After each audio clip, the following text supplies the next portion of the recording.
नमस्कार दोस्तों, मेरा नाम है गगन और स्वागत है आपका आज के इस वीडियो में, जहां पे मेरे पास में है होंडा की नई नवेली अमेज। कहने को तो ये थर्ड जनरेशन अमेज है, बट ये एक्चुअली सेकंड जनरेशन पे बेस्ड एक फेसलिफ्ट है। बट इसमें बहुत सारे चेंजेस किए गए हैं।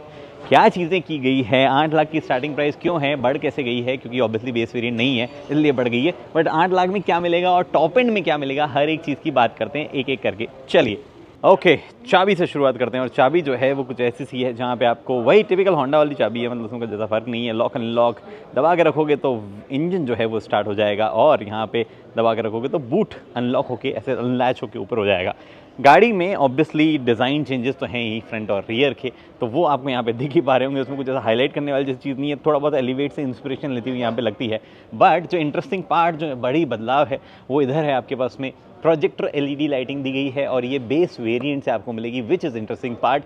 यहाँ पे आपके पास में डीआरएल और देख ही लिया आपने, इंडिकेटर जो है वो भी हो जाता है जब आप लॉक अनलॉक करते हो। ये आपके पास में जो देख पा रहे हो ये फॉग लैंप है, जो कि बेस वेरिएंट में नहीं आएगा, बट बाकी सेटअप आपको जो है एज इट इज़ ही मिलेगा। इधर अगर आप देखो तो यहाँ पे 15 इंचेस के व्हील दिए गए हैं, जो कि थोड़े डिज़ाइन उसमें चेंजेस है। थोड़ा सा डिसअपॉइंटमेंट हो सकता है अगर आप 16 इंच ऐसा कुछ देख पा रहे हो, मतलब एक्सपेक्ट कर रहे हो तो। बट होंडा ने हमारा ZVTV टायर जो दिए हुए हैं, which is kind of almost same level जो पहले आते थे। पहले थोड़े से बेटर थे, बट आप यहाँ पे MRF जो उस पर गया, ये भी एक्चुअली ठीक ही टायर है। होंडा हमेशा कंफर्ट का बहुत ध्यान रखता है। इनके टायर्स में बीच में इश्यूज़ आने लग गए थे कि फटते बहुत थे इनके टायर। आई थिंक वो इस पर्टिकुलर टायर से थोड़े दूर हो सकते हैं। उसके बाद में अगर आप इस तरफ देखो ओवरऑल डिज़ाइन को, तो ऐसा कुछ मेजर अपडेट जो है वो साइड में से नहीं लगता है। एक बार की होंडा पहले भी टिपिकल सेडान टाइप डिज़ाइन ले आया था, ऐसे एकदम से लगता नहीं था कि ये हैचबैक को कन्वर्ट करके वैसा किया हुआ है। तो वो काम उन्होंने पहले ही अच्छा कर दिया था। लेकिन एक चीज़ हुई है कि जो कटा हुआ हिस्सा लगता था पहले कि किसी ने ऐसे स्वॉर्ड मार के चॉप कर दिया, वो चीज़ अभी भी जिंदा है यहाँ पे। पीछे की तरफ अगर आप देखोगे तो यहाँ पे आपके पास ब्रेक लाइट है, ये इंडिकेटर है, ये हेलोजन है, not all lights are LED। तो वो चीज़ें यहाँ दिमाग में रखने लायक है। IV टैक ऑब्वियसली डीजल कब का बंद हो गया, तो गए वो ज़माने जब डीजल आया करता था, लेकिन इसमें पेट्रोल, मैनुअल और CVT दोनों ऑप्शन आपको मिलेंगे। इधर आपके पास में कैमरा है, 360 डिग्री कैमरा नहीं दिया गया है, जो कि डिज़ायर में ऑफर किया जाता है। अमेज की ब्रांडिंग जो है वो यहाँ पे की गई है, और उसके अलावा जो है बाहरी तरफ से कोई बड़ी चीज़ नहीं है जो कि मुझे हाईलाइट करनी हो। हाँ, एक और चीज़ है, 360 डिग्री कैमरा नहीं है, लेकिन लेन वॉच कैमरा जो है वो यहाँ दे दिया गया है। हमने सबसे पहले होंडा सिटी में देखा था बहुत पहले, ये वो चीज़ जो है वो यहाँ पे आपके पास में अवेलेबल है। बाय द वे, इस चाबी से अगर आप दूर जाओ, नज़दीक आओ, तो भी लॉक अनलॉक जो है होता है। कुछ कुछ जगह फिनिशिंग जो है इधर आपको मतलब ऑड सी लग सकती है, लेकिन एक और चीज़ नोटिस करने लायक है वो ये है, yes, this is the first car to come with ADAS। आपको ADAS वाला वेरिएंट थोड़ा महंगा जरूर लगेगा, बट मेरे को सबसे बेहतरीन वेरिएंट जो है VX लग रहा है। इसमें ADAS नहीं आता है, बट वो वेरिएंट काफ़ी वैल्यू फॉर मनी लग रहा है। 3 वेरिएंट है, VX और ये ZX, जिसमें ADAS ही एकमात्र एडिशनल चीज़ है। कुछ कोम गार्निश वगैरह जो है वो थोड़ी एडिशनल चीज़ें हो जाती है। उसके अलावा आपको चाबी बिल्कुल बाहर निकालने की ज़रूरत नहीं है। मैं अंदर आया हूँ कुछ दिखाने आपको। ये हमने खोला यहाँ पे, और एक्चुअली फ्यूल वाली लेट भी खोल लेता हूँ, वो दिखाना है। This is also E20 complaint, तो वो चीज़ भी यहाँ पे है। बट अगर आप देखोगे तो टिपिकल होंडा जैसे कि कुछ चीज़ें करता है कि यहाँ पे उन्होंने नहीं किया, पेंट तो नहीं किया, पहले इस एरिया तक कर देते थे, वो भी नहीं किया उन्होंने। बट ये होंडा का कमाल 4 सिलेंडर पेट्रोल इंजन है। इस सेगमेंट में अब 2 ही 4 सिलेंडर इंजन बचे हैं। टाटा तो पहले से ही नहीं दे रहा था, उसके बाद में डिज़ायर जो है वो जा चुकी है, ऑरा बची है, और ये बची है जो कि अभी भी 4 सिलेंडर इंजन के साथ आती है। In fact this is most powerful, 90 PS की पावर है, बट टॉर्क जो है इसका सबसे ज़्यादा नहीं है। आई थिंक डिज़ायर का सबसे ज़्यादा टॉर्क है, उसके बाद में ऑरा का, उसके बाद में इसका, फिर जाके है टाटा वाली टिगोर का। ये आपके पास में जो है अवेलेबल है। E20 फ्यूल कहाँ डालोगे आप, पेट्रोल वो यहाँ डालोगे। एक और चीज़ मुझे दिखानी है, वो है इसका बूट। इनफैक्ट अगर ओपन कर पाऊँ मैं, हाँ बोट ओपन कर पाऊँ इसलिए बोल रहा हूँ क्योंकि इसकी बैटरी लो गई है, तो मुझे कई चीज़ों पे शक हो रहा है कि काम करेंगे नहीं करेंगे। अंदर जाता हूँ मैं अभी। बट ये बूट में ये लाइट जो आप देख पा रहे हो दी गई है, लोअर वेरिएंट में नहीं आएगी, बट इसका कोई काम ही नहीं, कुछ खास इल्यूमिनेशन नहीं करती है, बहुत ही लो है। मतलब ऐसा नहीं कि बैटरी लो है इसलिए लो है, ओवरऑल इल्यूमिनेशन में लो है। एंड होंडा ने इसकी क्वालिटी पे कोई खास ध्यान नहीं दिया है, अभी भी जो ऐसे ही झूलता है ये। यहाँ पे आपके पास में एक टायर है जो कि एक्चुअली आपको लोअर ट्रिम में भी ऐसा देखने को मिलेगा। And this is obviously smaller overall, जो कहते हैं ना साइज़, 15 इंच की जगह 175 के बाद में क्या है, आई थिंक 70 होगा। हाँ, 175, 70, 14 है। हालांकि एक और चीज़ है कि जो ये टायर है, मेन टायर भी, ये वाला भी जो है 185 ही है, तो इतनी बड़ी ग्रिथ नहीं है। उसके बावजूद फ्यूल एफिशिएंसी सबसे बेहतरीन नहीं है इस पर्टिकुलर सेडान की। ऑल्सो बूट सबसे बेहतरीन है, इनफैक्ट सबसे प्रैक्टिकल बूट भी एक्चुअली शायद इसी कार का होगा। कहने को तो टिगोर का 3 लीटर ज़्यादा बड़ा होता है इससे, टिगोर क्या, हाँ टिगोर का, बट इसका मेरे को सबसे प्रैक्टिकल लगता है इन टर्म्स ऑफ अगर आपको सामान वामान ठूसना हो तो। वो सीट्स नीचे नहीं गिरती है। चलो अंदर चलते हैं। ओके तो इंटीरियर में बात करते हैं क्या चीज़ें कैसी है। बदला गया है डैशबोर्ड, फीलिंग थोड़ी सी अलग है, कुछ चीज़ें थोड़ी इंस्पायर्ड लग रही हुई है आपको अगर आपने बाहर वाली सिविक देखी हो, नई वाली, जो कि एक्चुअली ज़बरदस्त है क्वालिटी सिलेक्शन डिज़ाइन वगैरह में। बट यहाँ पे जो है बस इंस्पिरेशन ही ली गई है, तो मटीरियल वहाँ से नहीं उठाया गया है। ये भी हार्ड है, ये भी हार्ड है, यहाँ पे भी हार्ड है, दो इट लुक्स की नीचे वाला सॉफ्ट वाला टाइप फीलिंग दे रहा होगा आपको, बट ओवरऑल फिनिश जो है वो लेवल्स बहुत अच्छे हैं इसके। हालांकि होंडा को मटेरियल सिलेक्शन वगैरह में थोड़ा सा बेहतर करने का स्कोप जो है, बट वो करते नहीं है, वो अलग बात है। और ये हमें एलिवेट वाला ही यूआई जो है वहाँ पे याद आ रहा है। बहुत ही सिंपल है। देखो अभी तो रेस चल रही है मेरे ख्याल से होंडा में और मारुति में कि कौन जो है इस तरीके का म्यूजिक सिस्टम बनाएगा जो कि सारे फंक्शन देता हुआ भी दिखता है फिर भी बढ़िया नहीं लगेगा। जैसे इसमें एंड्रॉइड ऑटो एप्पल कारप्ले है, सब कुछ है, आपको जो है मिलता है, स्क्रीन है और बेस वेरिएंट से मिलती है, सबसे बढ़िया बात ये है।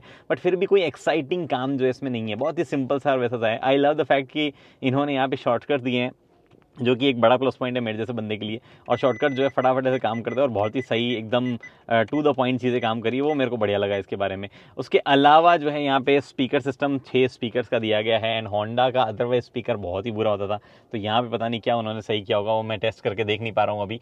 ये इलेक्ट्रोक्रोमिक मिरर नहीं दिया गया है, this is a miss I believe. 10,90,000 की गाड़ी में आप ये कैसे नहीं दे सकते हो, that is a little disappointing thing. But ठीक है, अभी नहीं दिया गया तो नहीं दिया गया, इसके बारे में ज़्यादा क्या बात करें। यहाँ पे जो है आपको एलईडी की जगह हेलोजन लाइट जो है वो दी गई है, एंड यहाँ पे आपको लाइट जो है वो नहीं दी गई है, बट आपके पास में वैनिटी मिरर जरूर है, एंड ऑब्वियसली ये एक्सटेंडेबल नहीं है and leaves a lot of space. उसके अलावा अगर आप देखोगे तो स्टीयरिंग की बात मैं करना भूल गया। स्टीयरिंग जो है वो आपको बेस वेरिएंट से ही ऐसा मिलेगा, बस ये जो 2 फंक्शन है जो कि ऑब्वियसली अडास से लिंक्ड है वो आपको नहीं मिलेंगे। अदरवाइज आपको क्रूज कंट्रोल जो है वो भी मिलेगा, आपको इधर जो है ये कंट्रोल सारे के सारे ये भी मिलेंगे, बिकॉज स्क्रीन और ये वाली पर्टिकुलर जो बीच में भी स्क्रीन दी गई है, आपको दिख ही रहा होगा कैमरा में इजीली, ये वाला पार्ट स्क्रीन है, ये वाला पार्ट एनालॉग स्पीडोमीटर है, ये सब आपको बेस वेरिएंट से मिलेगा। That is actually a nice thing. भले ही होंडा की स्टार्टिंग प्राइस एक्साइट ना करे आपको, बट 8 लाख रुपए में ये सब चीज़ें मिलना इज एक्चुअली एक गुड थिंग। ये आपको मैनुअल मिलेगा यहाँ पे, तो यहाँ पे थोड़े से चेंजेस जरूर आ जाएंगे। तो यहाँ पे अभी करंटली जो है ऑटोमेटिक एसी वगैरह दिया गया है, वो मैनुअल आपका हो जाएगा लोअर वेरिएंट में, और लोअर वेरिएंट में तो नहीं बट मिड वेरिएंट में आपको ये वायरलेस चार्जर भी मिलेगा। यहाँ पे 2 USB-A है, टाइप सी के ज़माने में USB-A से काम चला रहा है होंडा, एंड ये भी स्लो होती थी इनकी, पता नहीं इन्होंने फास्ट किया है नहीं किया। एक चीज़ यहाँ पे है वो है 12 वोल्ट का सॉकेट। उसके अलावा नीचे 2 बॉटल होल्डर, ये आपका वायरलेस चार्जर ऑफ करना हो तो कर सकते हो। बट एक चीज़ मुझे होंडा में पहले भी पसंद आई थी और मैंने यहाँ पे भी बताया कि 4-5 फ़ोन एक साथ रख दो भाई, इतना स्पेस ये लोग यहाँ पे देते हैं। उसके अलावा ये CVT ट्रांसमिशन है, PRNDS, ये मोड्स वगैरह आपको यहाँ दिए गए हैं। Along with that there is this paddle shifter. गाड़ी में आपको रिमोट रेन सेंसिंग वाइपर जो नहीं मिलता है, लेकिन आपको यहाँ पे मिलते हैं मतलब ऑटोमेटिक हेडलाइट्स। अभी ऑटोमेटिक हेडलाइट्स के साथ में क्या फंक्शन है, अगर आप वाइपर ऑन करोगे तो भी आपकी हेडलाइट जो है वो ऑन हो जाएगी, उसको वहाँ पे लिंक किया गया है। That is a cool feature जो कि होंडा ने 2-3 बार बोला भी। मैं कुछ गाड़ियों से भी उम्मीद करने लग गया हूँ कि यहाँ पे कोई अडास वडास दे रहे हैं तो ऑलरेडी इलेक्ट्रिक लाइनिंग्स वगैरह आ रही है, तो ये ECM होना चाहिए, इलेक्ट्रोक्रोमिक मिरर जो है हो ही जाना चाहिए ये। और इसके साथ साथ में इसमें टाइप A वाला पोर्ट भी दे दो ताकि डैश कैम लगाना आसान हो, बट वहाँ तक तो पहुँचने के बजाय होंडा ने जो है हमें दिया है ये। इसको ऐसे ही छोड़ दे तो बेहतर है क्या नहीं, इसको वापस सीधा कर देता हूँ मैं। उसके अलावा क्या था, हाँ ड्राइवर साइड में आपको जो है वैनिटी मिरर मिलता है, which is a good thing, but कोई भी यहाँ पे लाइट वगैरह जो है वो भी नहीं मिलती है। उसके अलावा एक चीज़ और, ये स्टीयरिंग जो है ये एडजस्टेबल है, बिल्कुल एडजस्टेबल है, लेकिन एक तो हाँ ये आपका टिल्ट और टेलीस्कोपिक नहीं होकर सिर्फ और सिर्फ टिल्ट एडजस्टमेंट है, टेलीस्कोपिक एडजस्टमेंट नहीं है। इंजन स्टार्ट स्टॉप का बटन इधर दिया गया है। In fact there are a few more button जो कि मैं इधर मिस कर गया हूँ। ये आपका ट्रैक्शन कंट्रोल ऑफ करने का, हेडलाइट लेवल करने का, एंड यहाँ पे नीचे फ्यूल और बूट जो है वो खोलने के लिए आपको ऑप्शन दिए गए हैं। सीट्स में कोई भी इलेक्ट्रिक एडजस्टमेंट नहीं है। यहाँ पे आपके पास में सिर्फ एक ही बटन है जो कि मार्क्ड है, इल्यूमिनेशन तो छोड़ो मार्किंग भी नहीं की गई है, सिर्फ ऑटो में जो है यहाँ पे मार्किंग मार्किंग की गई है और वो भी इल्यूमिनेटेड नहीं है। आपको ऑटो अप और ऑटो डाउन दोनों मिलता है जो कि अच्छी चीज़ है। लोअर वेरिएंट में भी ऐसा ही सीन है, यहाँ पे विंडोज़ के कंट्रोल जो है, उसके अलावा ORVM के कंट्रोल और लॉक अनलॉक भी मिलता है। अलॉन्ग विद दैट थोड़ा स्पेस इधर है, आर्मरेस्ट नहीं दिया गया है भाई, ये this is a big miss actually. Armrest दिया जा सकता था यार इजीली, बट वो नहीं दिया गया है। होंडा ने कहा है कि हमने कस्टमर को बहुत रीड किया है, बहुत सारी चीज़ें समझी है, लोअर वेरिएंट वो लेते नहीं है एंड कई चीज़ें, बट मेरे ख्याल से वो एक मिस है। लोअर वेरिएंट लेते भले ही ना होंगे, लेकिन उसकी प्राइस देख के कस्टमर शोरूम पे तो जाते हैं और वहाँ पे डीलर जो है वो थोड़ा सा कस्टमर को लुभाने की कोशिश कर सकते हैं। इधर आपके पास में अवेलेबल है बिना कोई कूलिंग या किसी इल्यूमिनेशन के एक आर्मरेस्ट, या इल्यूमिनेशन हाँ नहीं है इल्यूमिनेशन कोई भी यहाँ पे। उसके अलावा यहाँ पे आर्मरेस्ट जो है उसमें एक फैब्रिक ही अटैच किया गया है, जो कि आप यहाँ देख सकते हैं। सीट में ऑब्वियसली फैब्रिक को थोड़ा सा बदला जरूर गया है, बट ऐसा पूरा अभी भी वही कपड़ा वाली फीलिंग जो है वही थ्रू आउट है और डिसेंटली कंफर्टेबल है सीट। मैं एक बार पीछे चल के भी कुछ आपको दिखाता हूँ, बट यहाँ पे तो आई बिलीव इतना ही था जो मुझे दिखाना था। ये वाली सीट मैं अपने हिसाब से एडजस्ट कर लेता हूँ ताकि पीछे जाके आपको स्पेस वगैरह का भी थोड़ा सा सेंस दे पाऊँ मैं। बाय द वे पीछे वाले में यहाँ पे एसी वेंट है और ये एसी वेंट रियर वाले जो है थोड़े और ज़्यादा पावरफुल है, 45% मोर पावरफुल लिखा है होंडा ने। और अगर मैं आपको शायद दिखा नहीं पाया, बट वहाँ पे नीचे जो है वो ब्लोअर दिख ही रहा है, इतना पावरफुल इतना बड़ा किया वहाँ से नीचे से दिखने लग गया है वो थोड़ा सा। यहाँ पे तो अभी शायद नहीं दिख रहा होगा कैमरा में, बट वहाँ नीचे दिख रहा था वो। उसके अलावा रियर में एक 12V सॉकेट और दिया गया है, कोई भी टाइप ए या टाइप सी जो है वो नहीं दिया गया, बट एक 12V सॉकेट वहाँ पर और दिया गया है। मैगजीन होल्डर इधर नहीं है, इधर दिया गया है, इसमें आप कुछ रखना है तो रख सकते हैं। This also feels Okesh quality, Honda could have done better, yes for sure. लेकिन यहाँ स्पेस बहुत अच्छा निकाला गया है भाई, इधर भी स्पेस है, डिसेंट हाई सपोर्ट है।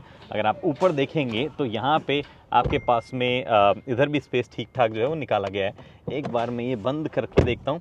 होंडा का कहना है कि हमने ऐसे भी स्पेस को इंक्रीज़ किया है। पहले भी अमेज में 3 लोग तो नहीं बैठ पाते थे, but I think this was almost the most spacious cabin अंदर पीछे बैठने के हिसाब से, और अभी भी कुछ खास चेंज नहीं लगा है मुझे, डिस्पाइट द फैक्ट कि होंडा ने बोला है हमने चेंज किया है। 3-पॉइंटर सीट बेल्ट रिमाइंडर वगैरह जो है वो आते हैं। आई डोंट थिंक कि सीट बेल्ट रिमाइंडर जो है वो उस हिसाब से दिए गए हैं कि आपको इंडिविजुअल पर्सन जो है बैठा है उसके वेट को सेंस किया जाता है। मैं एक बार टेस्ट कर लेता हूँ लगे हाथ में, अगर इसको लगाऊँ तो आगे की तरफ ऑब्वियसली मार्किंग आएगा, और जब मैं इसको निकाल दूं, यस, तो ये वेट सेंसर सीट बेल्ट नहीं है, ये सिर्फ आपका मतलब ऐसा पी वैसे करने वाला ही है कि कोई बैठा है नहीं बैठा है उसको पता नहीं होता है, बस वो गैस कर लेता है सॉफ्टवेयर से कि बैठा है, सीट बेल्ट लगा लिया, किसी ने फिर हटाया तो बताया कल हटा हुआ है। यहाँ पे आर्मरेस्ट जो है उसमें 2 कप होल्डर दिए गए हैं एंड ये सीट फोल्ड नहीं होती है, मैं आपको पहले ही बता चुका हूँ। बाकी क्या बचा भाई, आपको ऑब्वियसली अनमार्क्ड मिलता है ये particular power opening, window opening के लिए पावर स्विच, बाकी कुछ भी नहीं है ऐसा। This is all hard plastic, decent enough space in terms of bottle holder वगैरह, 1 लीटर की बॉटल होल्डर वहाँ पे आ जाएगी। पीछे ट्विटर नहीं दिए गए हैं interestingly, that means the same music system. भाई वो तो बहुत डिसअपॉइंटिंग म्यूजिक सिस्टम था पहले वाला। चलो ओके जी, तो ये सब कुछ है अमेज के बारे में जो कि मैं आपको बता पाया हूँ। थोड़ा सा लाइटिंग वाइटिंग आगे पीछे हो रही होगी, बट दिल्ली में इवेंट जब होते हैं तब यही होता है कि भीड़ का इंतज़ार करते करते जो है काफ़ी सारी मुश्किलें हो जाती है, और फिर धीरे धीरे जो है ऐसी चीज़ें शुरू हो जाती है।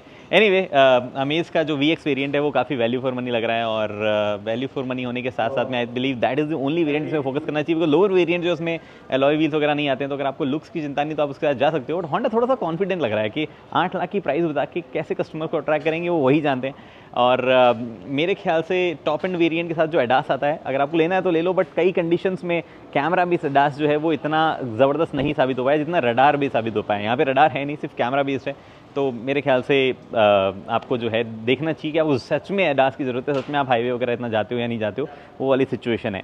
VX पे रहो, मज़ेदार ट्रिम है।